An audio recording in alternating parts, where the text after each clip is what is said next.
name is Stolte. I'm a computer scientist, entrepreneur, so like to start companies and build products. And I graduated from Simon Fraser in 1997. So I grew up in the Greater Vancouver area.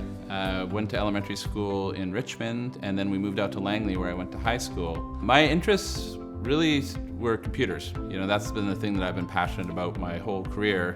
And I can remember when we were living in Langley, we were raised by a single mom. She was raising 3 of us. And for a while, she was working at the Kmart in Langley. And after school, I would bike down there. She worked in the computer department. And I remember going down there just to see what the newest Commodore 64 video game or whatever the newest technology was, and just being in awe of it. My mom found a way to buy us one of the early IBM XT computers. And I remember just realizing I could build things with this. I could build things that people had never created before. Like, I remember seeing the early Pixar movies, or even the early products like Microsoft Windows, where you saw graphics changing how people could work, and I knew that was something I wanted to get involved in. I grew up in a period where computers and then the internet were emerging, and it wasn't necessarily obvious to me how to build a career around that. But then when I got to Simon Fraser, I was exposed to a lot of the opportunities about actually being a computer scientist and doing that. I was given the opportunity to work on an NSERC research fellowship with Dr. Art Leisman and Dr. Tom Shermer at the computer science department at Simon Fraser.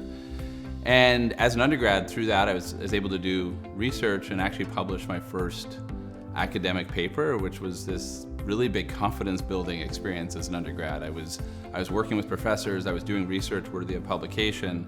I think that gave me a lot of confidence to then pursue my Ph.D. and continue, pushing on in computer science. I was a pretty big introvert. I was pretty focused on my academics. A lot of my time was spent in the computer lab or in the cubicles out in the applied science area. But I do remember just there being a lot of energy like in those places, and just overhearing conversations and getting excited. That was the point where you had to wait and get in line to use a computer and be in the computer lab. You couldn't just go work anywhere. But that was great in the sense that you had 30 people in a room all on their computers doing their work, and so there was an energy to that. SFU is where I not only got to discover more of my passion for computers and software, but pathways to actually do that as a job, do that as a career.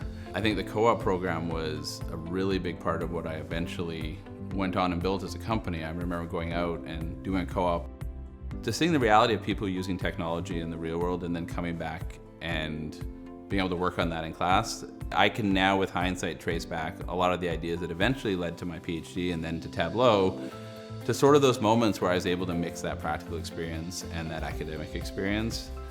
And I remember working on things where I'm like, wow, if there was just a way to visualize this. And then years later, we built a way to visualize that. So I look at a lot of the points in the Simon Fraser as sort of moments on a path towards really what became my career.